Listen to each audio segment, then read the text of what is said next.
A very pleasant day sa ating lahat. I hope that each one of us are doing well sa ating buhay. Alam ko, ang pandemic, napakahirap na ating pinagdadaanan ngayon. And the best thing that we can do is remain calm as much as possible. Kalma lang tayo at nakapili tayo nakafocus sa ating mga goals. So eto na, sisimulan na natin ang ating first important presentation bago tayo magpunta doon sa mga tinatawag na self in various perspectives.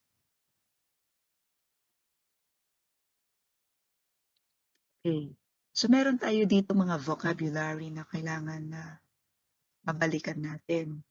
I know for sure some of them familiar na kayo, like the heredity. Okay, yung environment na yan, yung mga salitang nakikita ninyo o nababasa sa inyong screen ay halos familiar na. Maliban na lang siguro doon sa cultural heritage at doon sa dalawang salita na narito sa ibaba, yung ating tinatawag na self-concept and self-esteem.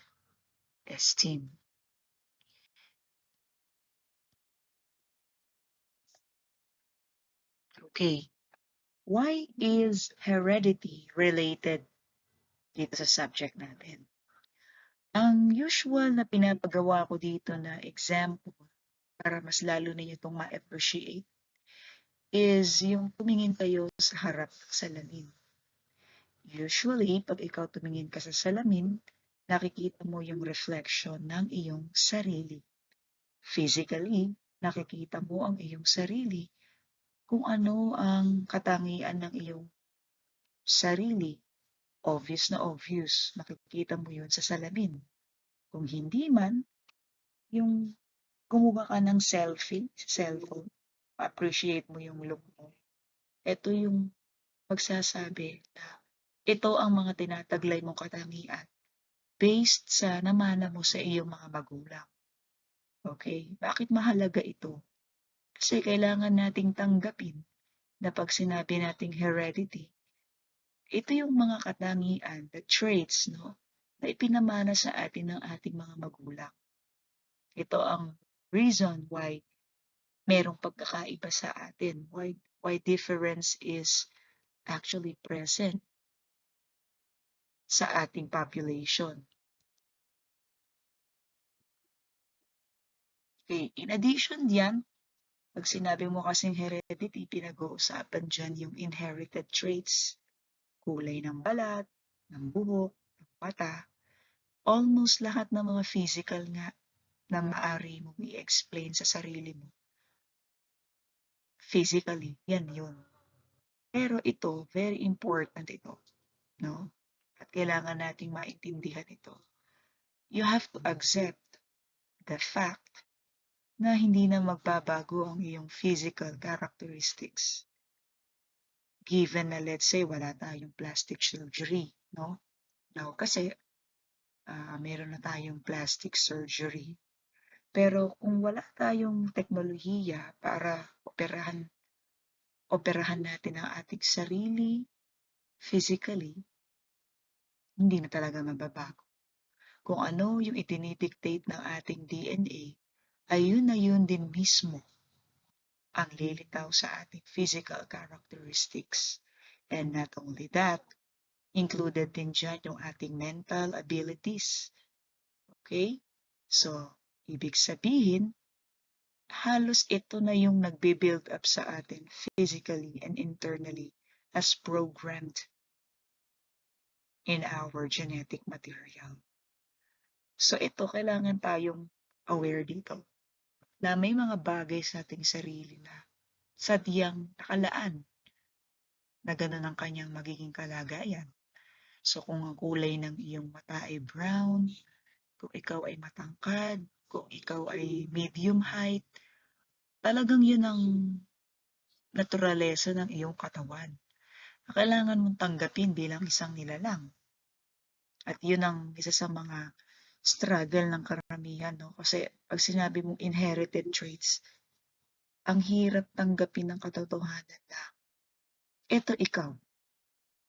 So, if you want to understand yourself, you always begin with the basic fact, and that is heredity. I hope maliwanag sa inyo yung ibig kong sabihin. Ikalawa is environment. Okay? Environment is made up of everything that surrounds you. Hindi lang naman ito yung natural environment na may mga puno, na may dagat, may mga hayop. Bagkus, ito yung environment na tumutukoy dun sa mga talagang nakakasalamuha mong mga bagay. And most importantly, may dalawang klase ng environment pala tayo. Okay, yung una nating klase ay yung tinatawag nating psychological environment. Very important na kailangan mo itong alalahanin kasi it talks about the very relationships that we have with the people we are interacting with. Ito yung ating family members, mga kaibigan, kamag-aral, and even yung ating mga guro, kami, no?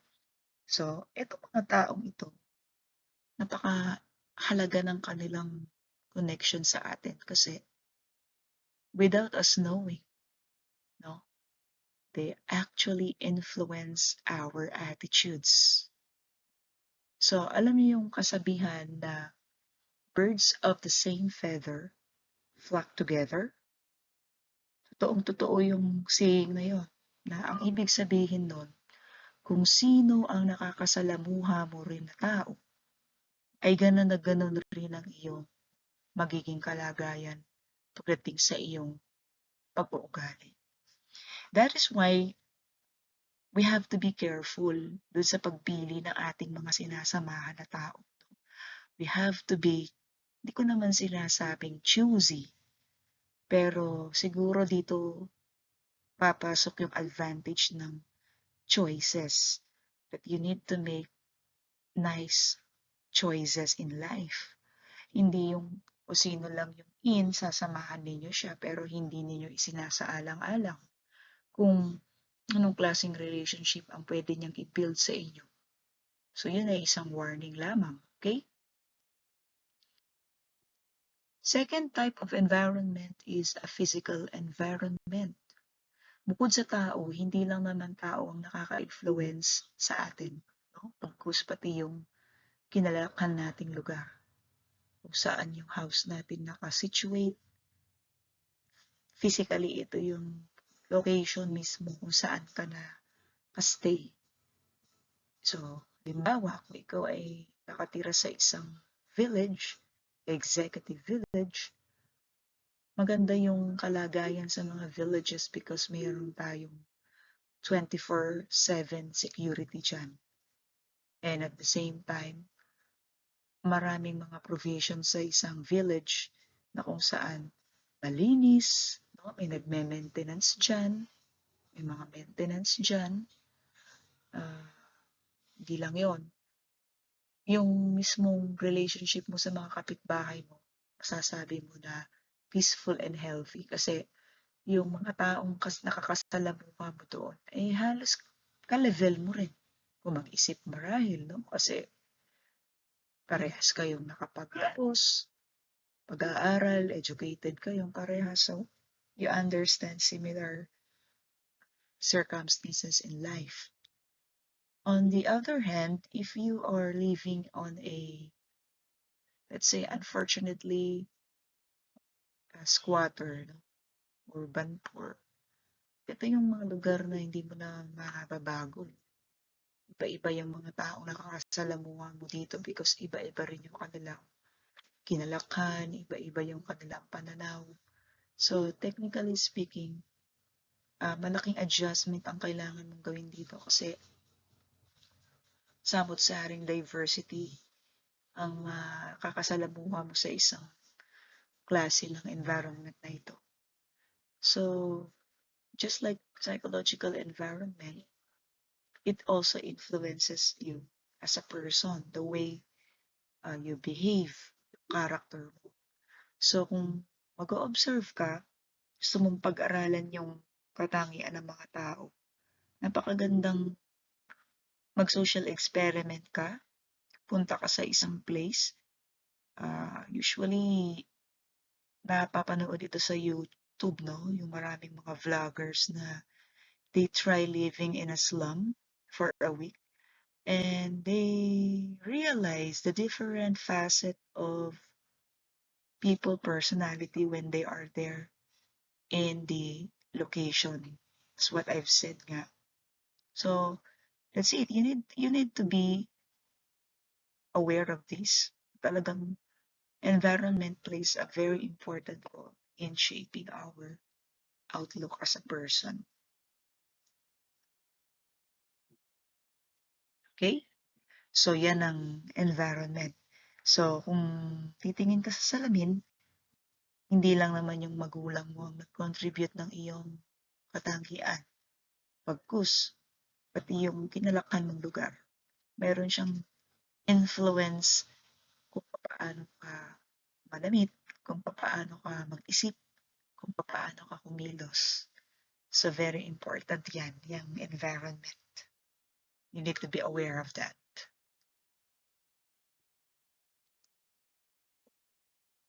Okay, may tinatawag naman tayong isa pa, pangatlo, which is cultural heritage. Ayan. Ito yung mas ma-appreciate mo to kapag ang isang Filipino ay isinama mo sa isang lahi. Well, let's say American, Chinese, Japanese, Indian, European. So each of these nationalities, no, or each of these persons belong to different continents. Iba-iba yung kanilang paniniwala based on ano yung kanilang pinalangkan. So when you say cultural heritage is simply the learned behavior, no? Yung natutunan ng isang tao mula sa kanyang ancestors that are passed from generation to generation. So yung practice nila, ma-appreciate mo to pagka yung, let's say, kahit dito lang sa Philippines, no, iba-iba yung regions natin. Mahilig tayong umattend ng mga fiesta, di ba? Yung makikikain tayo. Papansin mo, bawat handa ng bawat regions iba-iba. So nakasanayan nilang kumain ng pato, ng bibe. Doon naman sa bandang Ilocos, nakasanayan nilang kumain ng aso. Diba? Doon naman sa bandang Bicol, ang hilig nilang kumain ng laing, ng maanghang. So, mababakas mo doon yung personality ng mga taong naroroon kasi may influence sa personality nila, yung cultural heritage din nila. So, ganun din, in bigger scale, sa malaking level ng tao, nationality ang ating gamitin na example, ganun din, you will notice diversity sa mga tao, sa magkakaiba. So, hindi tayo pare-parehas. Okay? So, very relevant ito. Kasi, mapapansin mo, your cultural heritage, okay, actually constitute as a factor talaga in defining yourself as a person.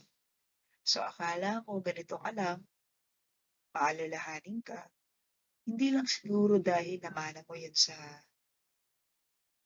hereditary traits, no? Or hindi lang siguro dahil sa environment. But probably, it's from the traditions that your ancestors used to practice in the past. So, yun ang ibig sabihin ng cultural heritage. Okay?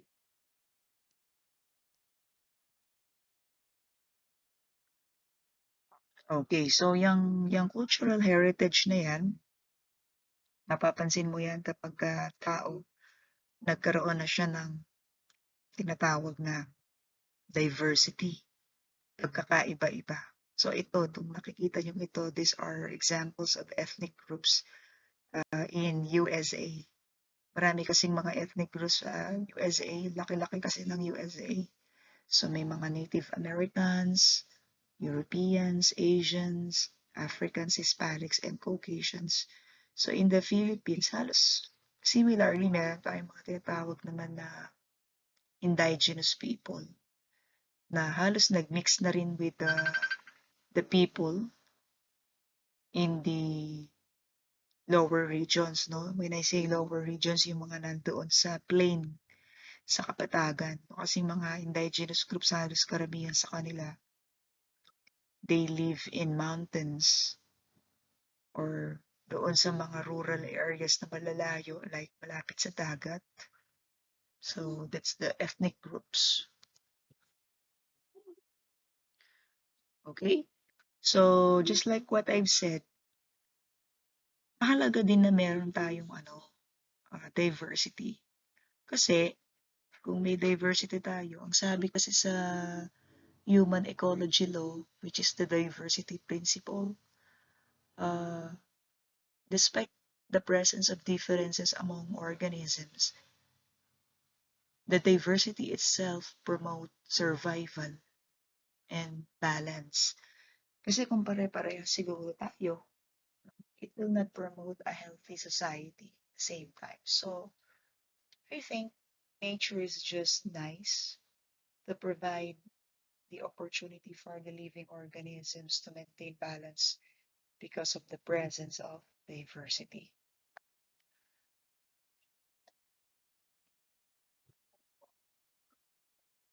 Okay, so we are now going closer dun sa ating goal, which is ito na nga, personality. When we say personality, ito na, if you are going to really uh, dig deeper, ano pa talaga ako as a person, you need to be familiar now with some psychological terms na ginagamit. Like ito nga, personality. No? This is the overall behavioral qualities and traits. Pinagsama na to yung physical traits natin, pati yung tinatawag natin na internal traits, no? Yung behavioral qualities. Ibig sabihin yung kung paano tayo kumilos at paano tayo uh, makiayon sa pagbabago ng ating panahon. That's your behavior. It talks about character. Ito na yung nafe-feel natin as influenced by our emotions and hormones. The way we speak, the way we think, the way we dress, the way we relate to others. Ito ang tinatawag na personality. So, bawat tao hindi pare-parehas ang personality. At ito yung pinaka-importante sa lahat, no? Yung ma-develop sa atin yung awareness and sensitivity na matuto tayong gumalang sa personalidad ng isang tao na nasa harapan natin. Kasi minsan, kaya nagkakaroon ng problema yung mga tao talaga, generally speaking, kasi tayo rin mismo bully sa isa't isa. When I say that, pag may napansin tayong hindi natin gusto, we do not like the appearance of a particular person because of the personality reflected by his or her physical nature, bilis nating humusga. So, nangyayari, nagkakaroon tayo ng prejudices and we judge on the looks. Nauuwi minsan itong prejudices natin na ito into greater conflicts in the society. Kasi ang tao, hindi niya na nakokontrol yung kanyang paninita. No? Ang galing-galing nating makapunan ng nakikita natin pero hindi na natin pinibrain yung ating dila. Sasabihin natin. That's why lalong lumalaki yung issue, gulo, which is technically hindi naman dapat. So kung meron talagang worst organism na talagang judgmental, no? walang iba kundi tayong mga tao. Kasi in the animal kingdom, except humans for me, I've noticed na hindi naman big deal sa mga other animals yung itsura na peculiar ka, kakaiba ka. Siguro big deal lang siya na ang tingin kasi sa mga peculiar organisms ng kapwa hayop is ano siya, uh, it's either weaker ano siya, characteristic, ano siya, mainit siya sa paningin ng iba. Halimbawa, yung giraffe na color white, no? Albino siya. Mainit sa mata ng mga predators, mabilis siyang mahuli ng mga lions kasi iba yung color niya. Hindi siya nagbe-blend or nagka-camouflage siya sa surroundings. Kaya mabilis siyang makita. So, ganun lang naman. Hindi sila mahilig manita yung mga hayop ng, ay, ito ang pangit mo. Halimbawa, sa mga unggoy, hindi naman sila, I do not know, wala silang concept siguro na, ay, ang pangit naman ito. Wala. Ang normal na behavior ng mga hayop, yung pag dumating na sila dun sa end ng kanilang dominance, talaga maetsipwera na talaga sila. Pero yung sa tao, sa atin, kahit anong itsura mo, basta makita ng tao na kakaiba para sa kanya, sisitayin ka niya. Di ba? Pupunahin ka niya. Kaya yun ang masaklap in our society. We struggle in this kind of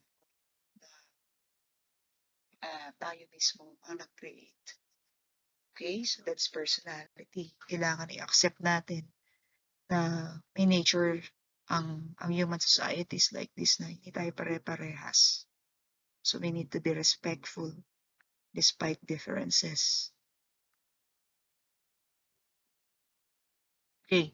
So dito, ito naman yung traits. Wala pang pinagkaiba doon sa hereditary traits, no? Yung kanina, yung sa genetics. So ito yung responsible why we are different from other people. Ito yung ating mga inherited characteristics, both physically and internally. Kasama dito pati yung ating ugali, like masayahin tayo, matulungin, madaling pakisamahan, or pwedeng tamad, may mood, or hindi masyadong, alam mo yun, minsan may mga taong moody nga, or grumpy. Traits pala yan, no? Hindi niya yan sinadya. Okay? And so, kapag naintindihan na natin yung mga maliliit na factors, saka ngayon papasok yung tinatawag natin character development.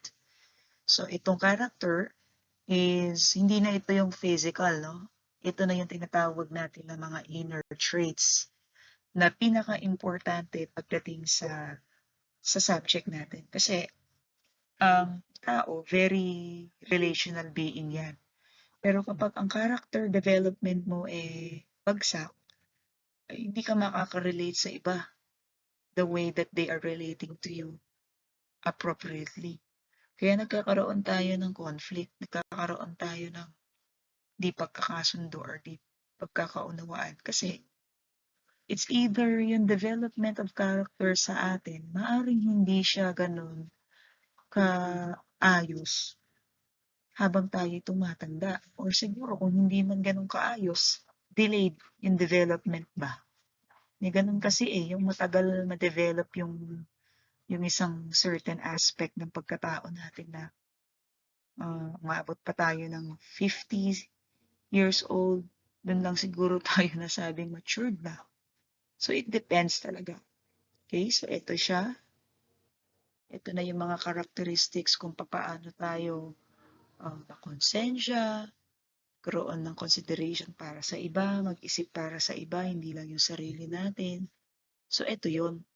So masasabi ko lang dito, iba-iba ang ano natin, pacing natin. Hindi siya kapare-parehas na pagtungtong mo ng ganitong age, automatic meron ka ng tinatawag na moral strength. Hindi. Sometimes maaga sa iba, sometimes very late. So it depends, 'no? Kasi nga, una, merong influencing factor like environment, 'no, psychological, and at the same time, physical environment. Okay? So ito, continuation lang ito ng character. Maaring may mga taong matulungin, 'no? May mga taong maalalahanin, ayan, tinatawag natin na caring character. Uh, they are not just uh, friends to people, but rather they are also caring towards them. And when you are a caring person, you understand how they feel, and not only that, you know ano yung pinagdadaanan nila. Nakikita mo kasi it's either nakaranas ka ng similar experience or maaaring napag-aralan mo or itinuro sa'yo 'no ng cultural heritage mo. May mga gano'n, tinuturo sa cultural heritage yung pagpapahalaga sa kalikasan or sa kapwa. So that's why they have developed this certain character traits. Ayan. So hindi lang 'yan, marami pa 'yan. So puwedeng 'yan fairness, respect, trustworthiness, responsibility. So lahat ito, depende 'to sa ano kasi, sa timing nating lahat. So puwedeng maaga ito ma-developed or puwedeng ma-late or ma-delayed. Depende nga 'yan sa kung ano yung psychological and physical environment mo, ano yung cultural heritage mo, or ano yung ethnic group mo. At the same time, ano yung iyong inherited traits. So lahat sila key players sila in influencing this particular character development. Okay. So dito naman napapasok ito yung pinaka-importante na 'to, ito yung tinatawag natin na self-concept. So 'pag naintindihan mo na lahat, yung yung magmula sa umpisa hanggang sa character development, eto napapasok tayo sa tinatawag nating self-concept. This is your own view of yourself. Take note ha, your own view. Okay? So pag dinisect mo 'tong self-concept na 'to, pansinin mo yung salitang own view. Ibig sabihin malayang-malaya ka na mag-isip kung anong gusto mo para sa sarili mo. And that is actually the self-concept of wealth. Even at an early age, 'no, itong self-concept na 'to naiimpluwensyahan na siya. So maaaring, dito natin maintindihan ng mas maigi yung kung bakit meron tayong mga existing na LGBTQ communities. Dito mo yun ma-appreciate kasi yun ang pagtingin nila sa kanilang sarili na hindi natin maaaring questionin. Kasi self-concept pala yun. And partly ng kanilang self-concept at ng self-concept natin lahat as a human being as a whole, influenced by people around us. And that is the physical and the psychological environment. That's why even the way we behave, diba, sa ibang tao is very different. At hindi lang yan, pati yung ating mga inherited traits lahat. Inherited traits, cultural heritage. So key players lahat ito para itong important na aspect na 'to ng ating buhay, which we call the self-concept, ay ma-build. So in understanding the self, ito ang tatandaan ninyong pinakaimportante sa lahat. Kailangan, as you reflect 'no, after ng presentation natin ito, ano nga ba ang tingin ko sa sarili ko talaga? That's the self-concept all about. Okay? So, along the way, tatandaan mo, dalawang sides na ang pwedeng patunguhan. It's either positive or negative sides. So, alam mo naman na siguro 'pag sinabing positive. A positive self-concept is a healthy self-concept, and a negative is opposite. So, bakit ka nagkaroon ng positive self-concept? It is because of your experiences at the same time. So, kapag ang iyong psychological environment is very supportive of you always receive good praises, no? You always receive positive messages. It helps in developing a positive self-concept. On the other hand, if ang kinabibilangan mo naman ay mga tao na wala nang ibang nasabi kundi puro pangit na mga salita, ay talagang walang duda, no? Meron na tayong clue kung bakit ang self-concept mo ay negative. It is because you are surrounded by your environment which keeps on telling negative things unto you. So that's why you need to be careful and choosy of the social groups that you wanted to belong to. Mag-ingat kayo.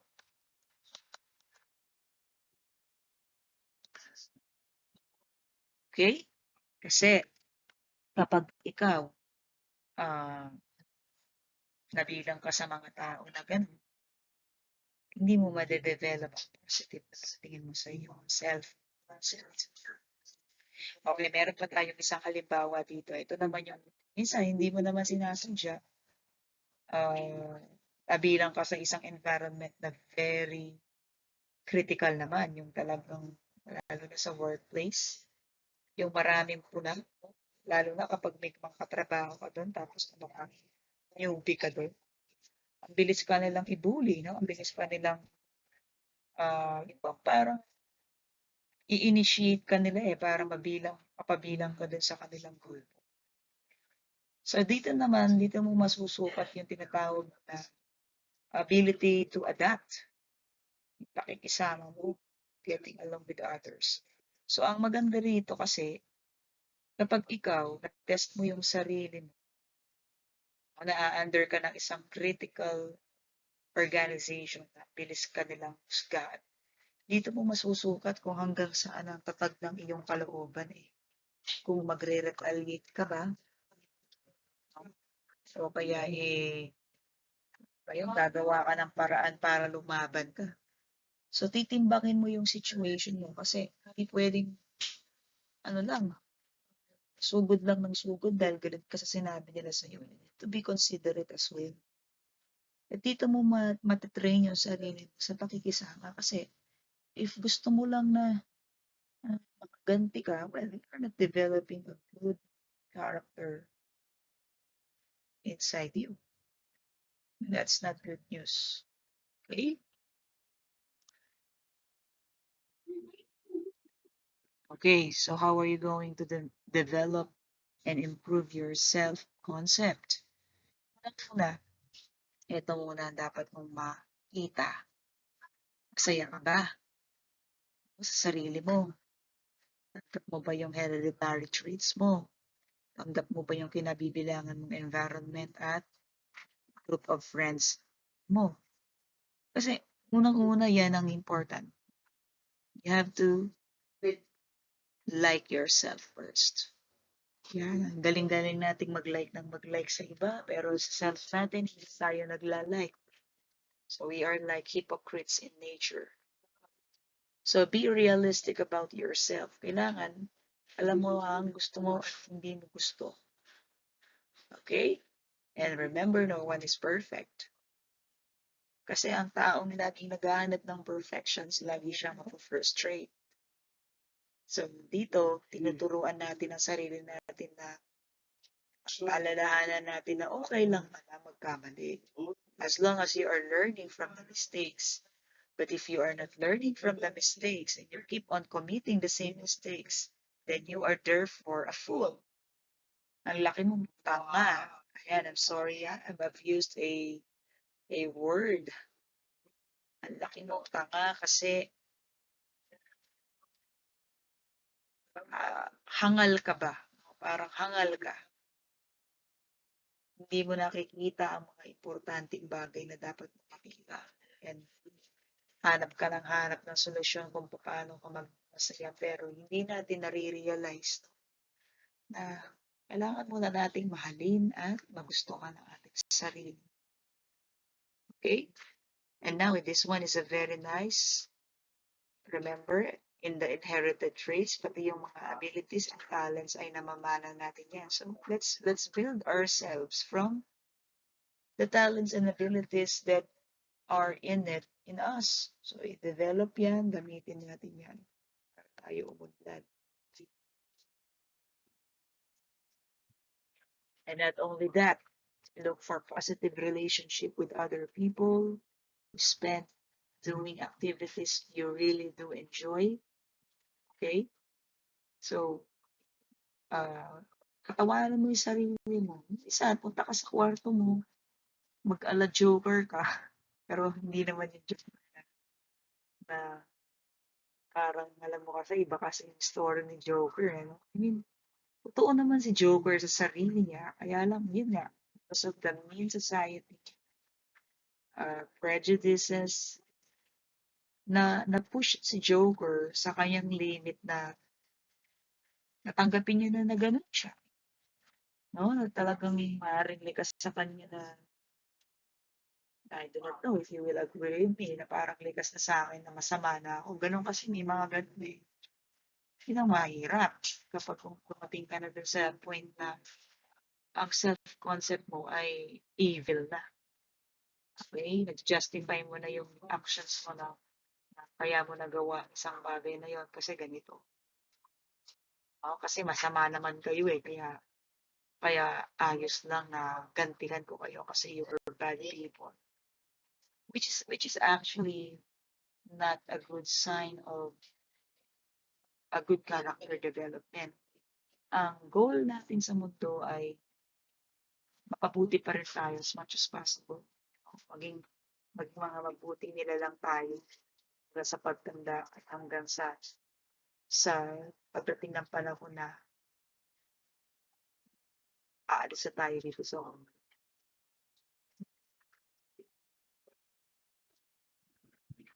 Okay, ito na, mukhang pagkatapos na tayo dito. So, this is the self-esteem. So, ito yung tawag natin na the worth that we attach to ourselves. So it talks about the value, no? Kumbaga sa pera, kung kung ikaw ay uh, bibigyan ng amount, kahit 1,000,000, wala kang halaga. Ibig sabihin lang nun, talagang mas mahalaga ka pa sa kahit anong kayamanan sa mundo because you are what an important and a valuable person in this world. Pero ito na, marami sa atin ang because we have a negative self-concept, affected pati yung self-esteem, nawawala, bumababa siya. So, unang-una, kailangan nating gawin para ito manatili sa atin, no? Is again, accept yourself the way you are. Diba? Sabi nga ni Bruno Mars sa kanyang song, just the way you are. Diba? Yun ang kanyang favorite line sa kantang yun. Yung when I see your face, just the way you are. So that is your personal statement you make to yourself, describing your self-worth. So kapag ka sinabi mo sa sarili mo na kasing halaga mo lang yung 25, ay nako, ibig sabihin, walang kaduda-duda, mababa ang pagtingin mo sa sarili mo. Pero depende kasi when a person experiences certain things in their lives, no? Hindi natin masisisi. Sometimes it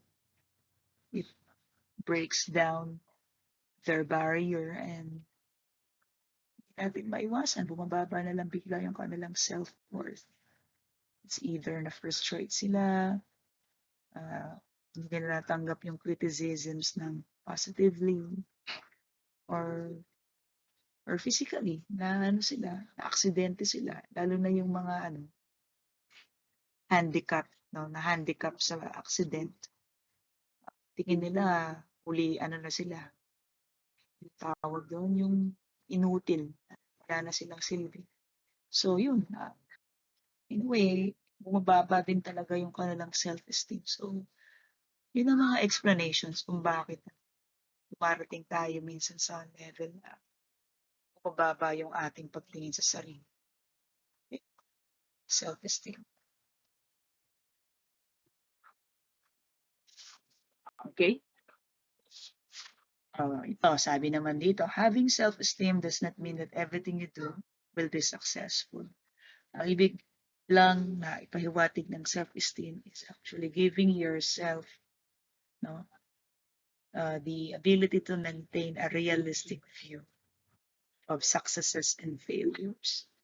So, pag kasi maliwanag sa'yo kung ano ang tagumpay at ano naman ang pagbagsak, pag accepted mo yung dalawang bagay na yun sa buhay mo, then I think you will not have any trouble with regards to self-esteem.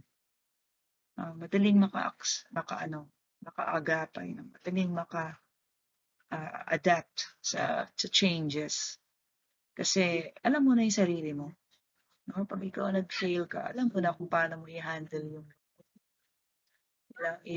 yung frustrations mo. Okay? Yun ang ano dyan. Yun ang mapapansin sa sarili mo. And pag kasi ikaw meron kang self-esteem sa sarili mo, you always give yourself the benefit of trying the challenges. O yung bang feeling stronger ka palagi. Especially when you hear the word challenge. Kasi you will be more likely to try harder to reach your goals and fulfill your responsibilities. Yan, if you have self-esteem. Pero pag wala ka niyan, wala kang drive, wala kang gana na magpatuloy sa buhay. Kasi nga, para sa'yo, bakit pa ako magpapakahirap kung bukas mamamatay na rin lang ako. Yung sikat na meme sa kailan ba yun?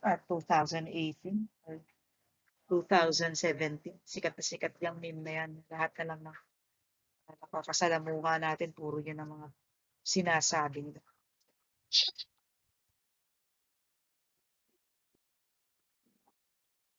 Okay? So I hope you learned something for today, all about the different factors affecting uh, the way we see or the way we view ourselves. So eto na ulit tayo. Yun yung natanong ko sa inyo last meeting, who am I? So I hope meron kayong nakakuha ng counting realizations na talagang if you are going to understand yourself, you really need to consider the vocabularies, the terminologies na tinalakay natin ngayong araw na ito. So that pag pumunta tayo dun sa mga different perspectives, hindi na kayo maninibago. Kasi doon naman, sa different perspectives, pag-usapan na natin doon yung mga paniniwala ng mga philosophers, kung ano naman ang self, no? Social scientists, psychologists, base dun sa kanilang mga pag-aaral. Okay, so that's all for this day. So I thank God for giving us the opportunity to share these wonderful messages. And I hope that we will love more ourselves. We will strive more to reach our goals. So may God help us and lead us to that. Maraming salamat.